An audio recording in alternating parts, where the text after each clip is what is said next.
Alors ici, je vais commencer à rentrer dans la symbolique un peu plus personnelle du lien qu'on peut faire entre Yule et notre vie personnelle en fait. Comment est-ce que cette fête peut nous apporter du bien-être? Si on part du principe que la roue de l'année est un rond, comme dans le premier slide que je vous ai montré, la dernière célébration qu'on a faite était celle de Samhain, où on célébrait la mort, où on laissait aller tout ce qui devait être, on laissait partir tout ce qui devait partir pour laisser de la place. Yule représente la naissance de la lumière. Mais vraiment la toute petite, c'est pas la naissance, c'est la conception, c'est ce qui est encore différent. Euh, c'est un peu comme si on accompagnait le soleil dans sa mort, puisque c'est la nuit la plus longue de l'année. Euh, et si on part du principe que la roue tourne à travers nous comme elle tourne à travers la nature, eh bien on peut se dire que c'est la période de l'année où on est en train de renaître et que on est en train de renforcer nos espoirs et nos désirs pendant cette nuit de l'année, ou à cette période de l'année en tout cas. Euh, c'est une fête qui est... Le thème de cette fête, de la fête de Yule, c'est la lumière et l'obscurité, parce qu'il y a un gros déséquilibre entre beaucoup d'obscurité et pas beaucoup de lumière. Et on célèbre la lumière, pas parce qu'elle est à son zénith et parce que c'est des journées spécialement lumineuses. On fait la lumière pour l'encourager à revenir en fait. C'est un petit peu ça. Dans les anciens temps, il y avait énormément de croyances, des déesses, des dieux, etc.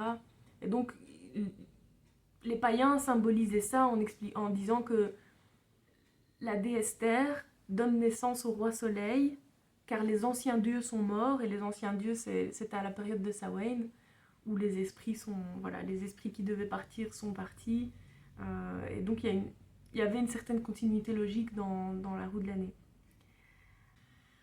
En fait, le principe de Yule, c'est que c'est une nouvelle vie qui commence. Et c'est un petit peu la période de l'année où on n'a pas beaucoup de concret. Quand on, voilà, un 21 décembre en Europe, quand on sort dehors et se promener dans la forêt, il n'y a pas grand-chose. Tout est un peu mort, les arbres sont vides, tout est brun, les branches sont, sont sèches. Il n'y a pas grand-chose en fait.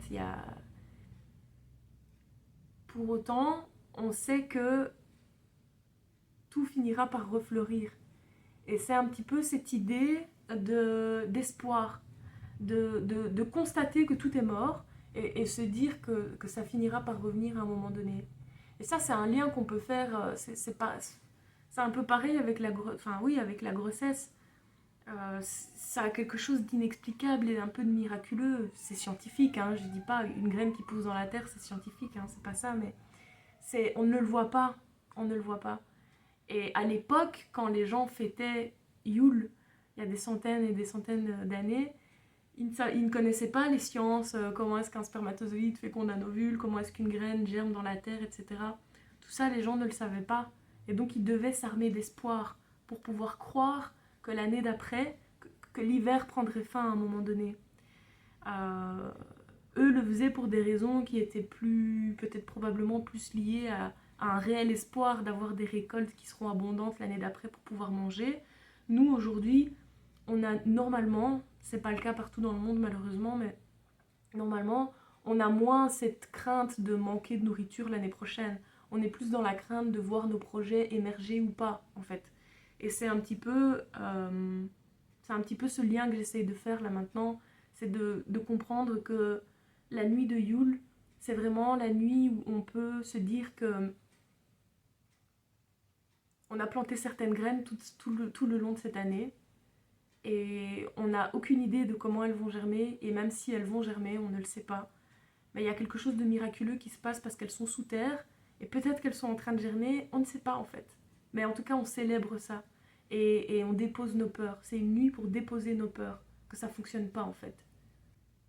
On comprend que les commencements sont plongés dans les ténèbres, que ça ne part de presque rien.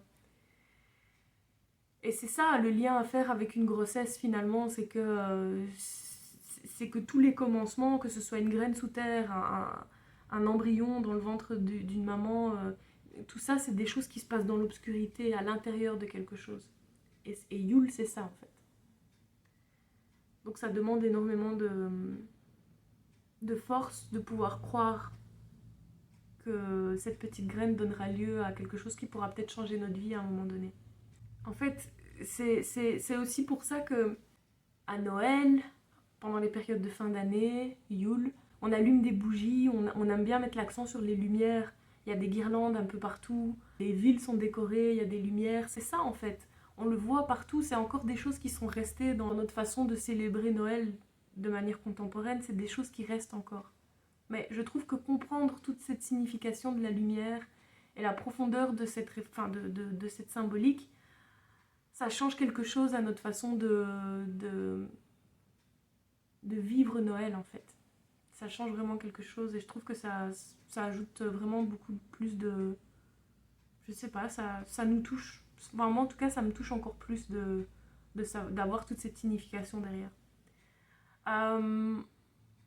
Et j'aime beaucoup cette métaphore. Enfin, c'est pas une métaphore, mais en tout cas, c'est... Quand on s'imagine dans une pièce toute noire, où il n'y a pas de lumière, et qu'il y a juste une toute petite bougie qui est allumée dans une énorme pièce noire. La pièce, elle a beau être énorme, elle a beau être remplie de plein d'autres trucs, tout ce qu'on verra, c'est la petite flamme qui est là en fait. Et Yule, c'est ça.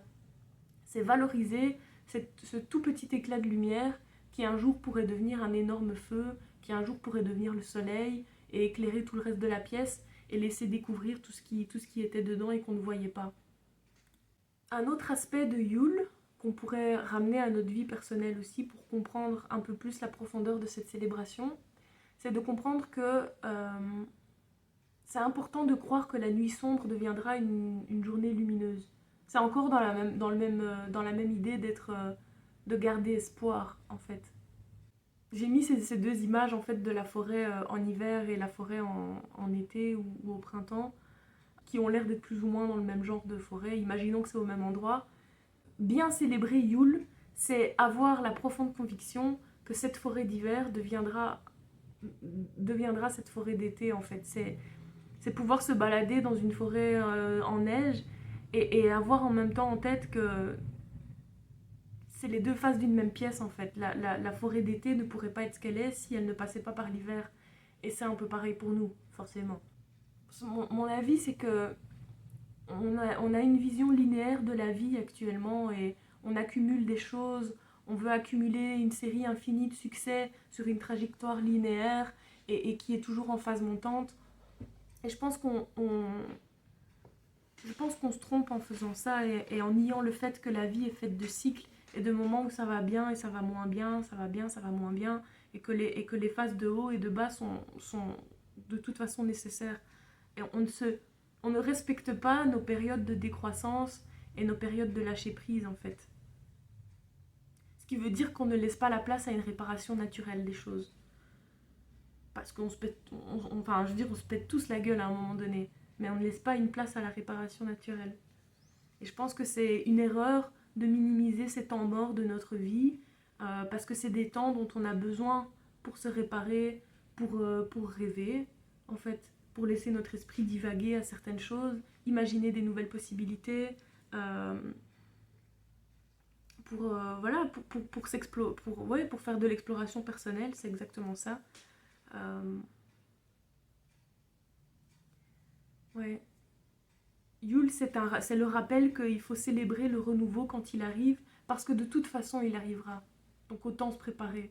On a beau avoir peur de ce qui va se passer l'année prochaine finira par arriver. Donc autant déposer à un moment qui est opportun, c'est-à-dire Yule, toutes nos peurs, tous nos espoirs, tout notre désespoir même en fait. Et de se dire maintenant, quoi qu'il arrive, les graines sont semées et je ferai en sorte de m'investir à 100% quoi qu'il arrive dans ma vie l'année prochaine.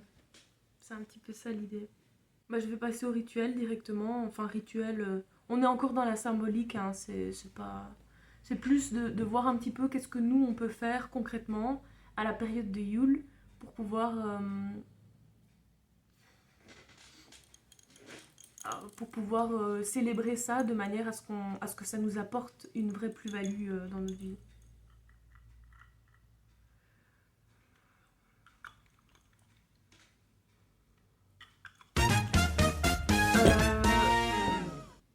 C'est important à la période de Yule. Si on le fait ce jour-là, c'est même encore mieux parce que c'est réellement.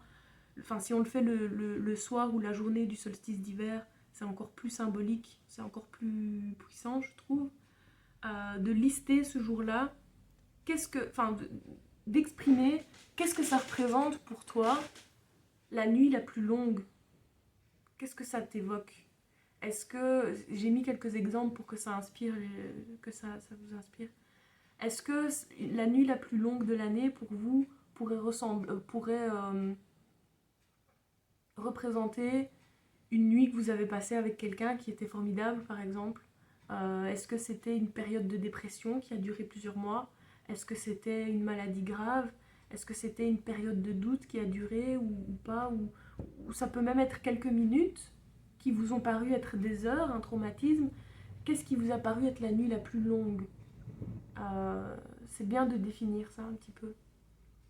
La deuxième partie du rituel peut être le fait aussi de lister ses peurs. Enfin, lister, je dis lister, mais c'est pas faire une liste. C'est parce que moi, je les ai écrits, mais il faut nommer ses peurs. C'est important. C'est de cibler ce qui nous fait peur pour l'année à venir. Et se laisser ressentir cette peur. Se laisser ressentir le désespoir. Se laisser ressentir la révolte que ça crée en nous. Parfois, on ne sait pas ce que ça va. Parfois, la peur est liée à la colère aussi. Et de se dire, je ne sais pas si ça va se mettre en travers de mon chemin. Est-ce qu'il n'y a pas quelque chose qui va venir se mettre en travers de mon chemin et ça me révolte déjà d'avance? Ou bien, enfin voilà, il y a plein de sentiments qui peuvent nous animer. Ça, c'est propre à chacun. C'est important de se laisser ressentir ça aussi à cette période de l'année, à Yule. Quand on a dit c'était quoi pour nous la nuit la plus longue de l'année, qu'est-ce que ça signifie pour nous? Quand on a nommé nos peurs, quand on a nommé nos espoirs aussi, c'est ça, c'est les espoirs, c'est de dire j'espère tellement profondément qu'il se passera ça l'année prochaine parce que c'était dans mes projets, ou j'espère que je rencontrerai l'amour, ou j'espère que j'aurai le boulot qu'il me faut, ou j'espère que machin, que... Il faut oser nommer tous nos espoirs. Même si on a peur de les nommer parfois parce qu'on se dit je suis sûre que ça n'arrivera pas. Mais il faut le faire. Il faut le faire. Ça va créer des sentiments parfois très négatifs, comme je disais. Et dans l'obscurité de la nuit de Yule, de la nuit du solstice d'hiver, la nuit la plus longue de l'année, laisser sortir tout ce chaos que cette peur a créé en fait. C'est quelque chose qui doit se ressentir. Mais si vous faites l'exercice de prendre un bic, une feuille, et d'exprimer ce que veut dire la nuit la plus longue de l'année, et de nommer toutes vos peurs et vos espoirs pour l'année qui arrive, ça va faire germer des sentiments en vous. Et c'est complètement normal. Et il faut se permettre de les vivre à cette période de l'année, parce que la nature vous accompagne cette nuit-là, pendant que vous faites ça. C'est une période où on comprend que la transformation sera inévitable, en fait. C'est le début d'un nouveau cycle. La transformation sera inévitable. Et comme c'est le début d'un nouveau cycle, au début de toute chose, c'est comme on fait pour les vœux de fin d'année ou les vœux de la nouvelle année. On fait des vœux, donc on formule nos espoirs. Sauf que nous, on a l'habitude de faire ça de manière polie. Quand tu es tout seul chez toi la nuit de Noël ou la nuit de Yule, etc. Qu'est-ce que toi, tu souhaites pour toi? C'est important de le nommer. Et ça peut être plein de choses, hein, parce que Yule, ça représente aussi la naissance de quelque chose de nouveau. Ça peut aussi être le début d'une relation, le début d'une carrière, quelque chose qu'on a commencé cette année et qui n'a pas encore réellement bien pris racine. On n'est pas sûr que ça sera encore là l'année prochaine. Et donc, c'est un petit peu de formuler son souhait. Est-ce que je veux encore que ce soit là? C'est une nuit qui est vraiment obscure, hein. Comme Samhain, ça fait partie des célébrations, de la moitié des célébrations qui se trouvent dans la partie obscure de la roue de l'année. Et ce qui n'est pas une mauvaise chose, c'est tout à fait normal. Je fais un parallèle avec les rêves. Les rêves, ça aussi c'est une c'est un lien qu'on peut faire avec la célébration de Yule. Parce que les rêves, quand on rêve, c'est la nuit. Quand on s'endort, on plonge dans la nuit. Les rêves nous servent à aider notre cerveau à imaginer des scénarios qui nous font potentiellement peur. Et notre cerveau crée des sortes de connexions neuronales qui nous apprêtent à vivre ce qu'on vit dans nos rêves en fait. Je ne sais pas si j'ai été claire, mais ça fait partie d'une des utilités des rêves. Et cette nuit de Yule peut aussi servir à ça pour nous. On peut le faire de manière consciente et éveillée. On peut entraîner notre cerveau à se dire « j'ai peur de plein de choses, je sais qu'une nouvelle année arrive, il va y avoir du renouveau, il va y avoir des transformations, c'est inévitable. Il y a certaines choses qui me font peur, je prends le temps de les nommer, je prends le temps de les lister. Et ça aide mon cerveau à commencer un certain travail positif et à se dire, tiens, maintenant que j'ai nommé mes peurs, qu'est-ce que je pourrais mettre en place si ça se passait vraiment ? Qu'est-ce que j'ai comme alternative ? Et c'est vraiment à différencier de l'anxiété, parce que c'est pas juste ressentir une forme de stress. Donc voilà, en résumé, s'il faut faire un rituel de Yule, c'est important de pouvoir crier ses peurs. C'est important de pouvoir se laisser vivre ça. De laisser un silence ensuite. Vraiment, le silence. Et puis on allume une toute petite bougie dans l'obscurité de Noël et on se dit, bon, petite bougie deviendra grande flamme. C'est un petit peu ça l'idée. Et c'est surtout ne pas oublier à cette période que la Terre est en train de se former et qu'elle est née du chaos de l'obscurité. Voilà.